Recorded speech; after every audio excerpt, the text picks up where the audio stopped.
C'était le samedi écoulé que l'Union nationale a effectué sa rentrée politique à son siège 6 au Badegege dans le premier arrondissement de Libreville.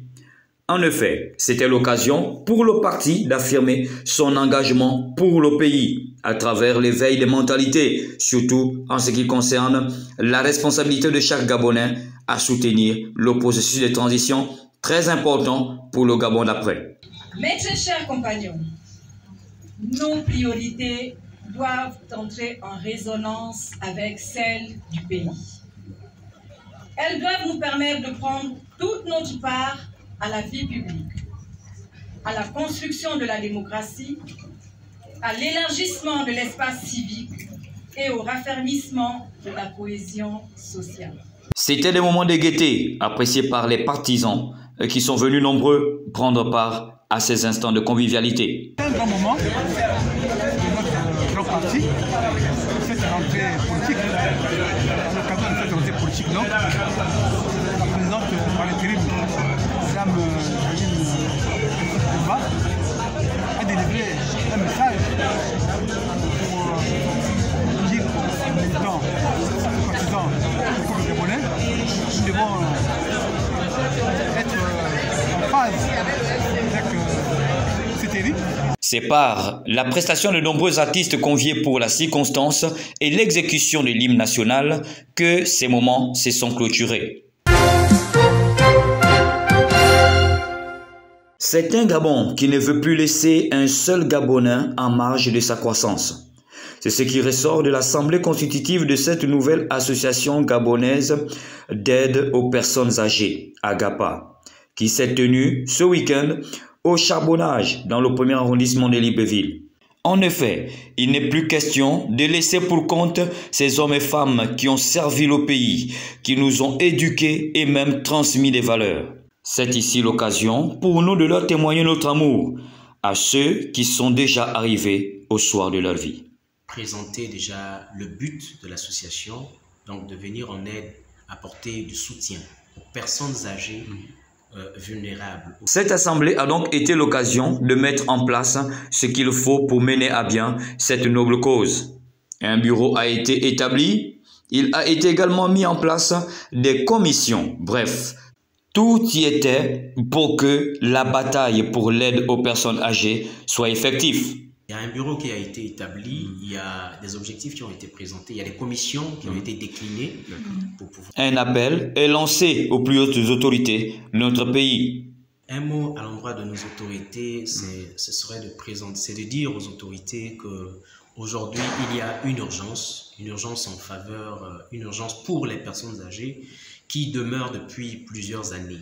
Parce que les différentes aides qui sont octroyées au niveau national ne sont pas spécifiques aux personnes âgées. Et même la réglementation de notre pays en faveur des personnes vulnérables ne précise pas que les personnes âgées doivent bénéficier de telle aide. Voilà ce que l'on pouvait retenir de cette assemblée constitutive. À très bientôt pour des actions à l'endroit des personnes âgées. Nous sommes au Badegege, au premier arrondissement de la commune de Libreville, où il s'est tenu des ateliers de coaching adressés aux entrepreneurs. Avec pour thème « L'échec n'est pas une option ». C'était ce week-end. Parce que ce bootcamp des entrepreneurs dénommé « L'échec n'est pas une option » avait pour but de travailler sur le mindset des entrepreneurs gabonais. Le but étant de booster le mental de l'entrepreneur gabonais à l'ère de la restauration afin de le conduire à l'excellence dans un monde de plus en plus compétitif pour un Gabon désormais qui gagne. Par l'impact des exercices sportifs, l'impact de l'effort physique, nous avons tenu à apporter notre modeste contribution à cet événement majeur-là pour accompagner tous ces jeunes entrepreneurs qui ont aujourd'hui le devoir de développer l'univers de l'entrepreneuriat au Gabon. Parce que c'est à chacun de nous, à chacune des personnes présentes ici tout ce week-end-là, la responsabilité de se lever aujourd'hui pour le pays, pour atteindre enfin cette félicité tant clamée. Toutefois, ces hommes et femmes qui étaient attendus nombreux, c'est finalement cette poignée de déterminés qui a pu prendre part aux 10 ateliers de véritables changements de mentalité, comme en témoigne cette participante. Un changement de mentalité. Donc voilà, c'est pour nous booster, pour nous aider à nous lancer, pour qu'on sache qu'il ne faut pas avoir peur en fait. Mais au contraire, il faut le faire. J'ai eu devant moi des personnes qui ont eu de faibles commencements ou de commencements petits et qui sont ce qu'ils sont aujourd'hui, de grandes personnes, de grands chefs, de grands coachs. Donc oui, j'ai beaucoup d'espoir.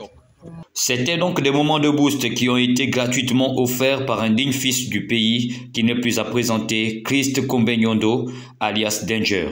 C'est par une photo de famille que ces ateliers se sont clôturés.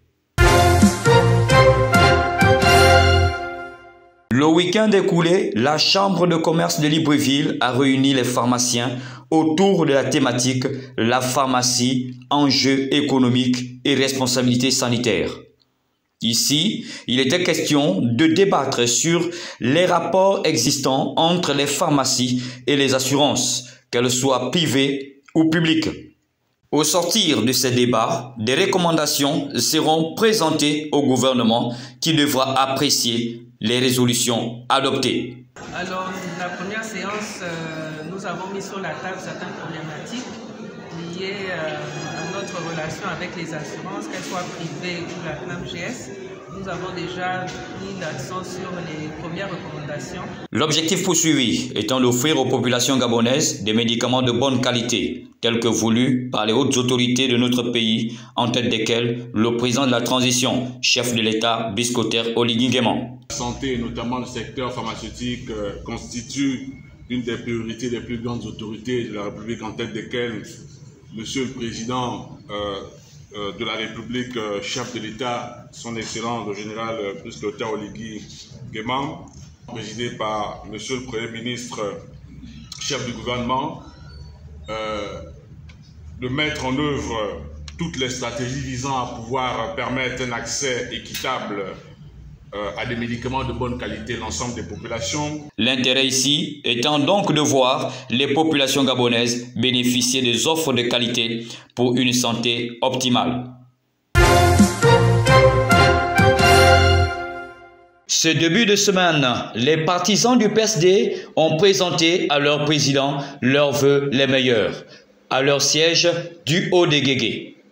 S'agissant de notre parti, le Parti social-démocrate, cette année doit être celle d'un engagement encore plus franc et ferme de l'ensemble des militants et aussi de celle de sa redynamisation sous votre conduite éclairée, afin de se préparer à affronter de façon conséquente et vigoureuse les nombreux défis à venir. Monsieur le Président, l'heure n'est pas au discours, mais plutôt à la fête.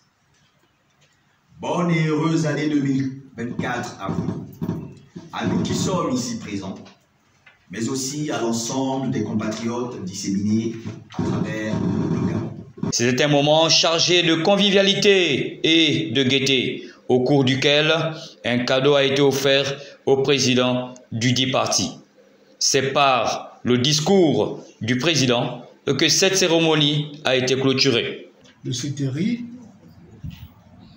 voyant que cette souveraineté était confisquée, lui aussi à son tour l'a confisquée à ceux qui la confisquaient au peuple. Donc le peuple gabonais n'est pas jusqu'à aujourd'hui un peuple souverain. Aujourd'hui, c'est le CETERI qui exerce la souveraineté du peuple.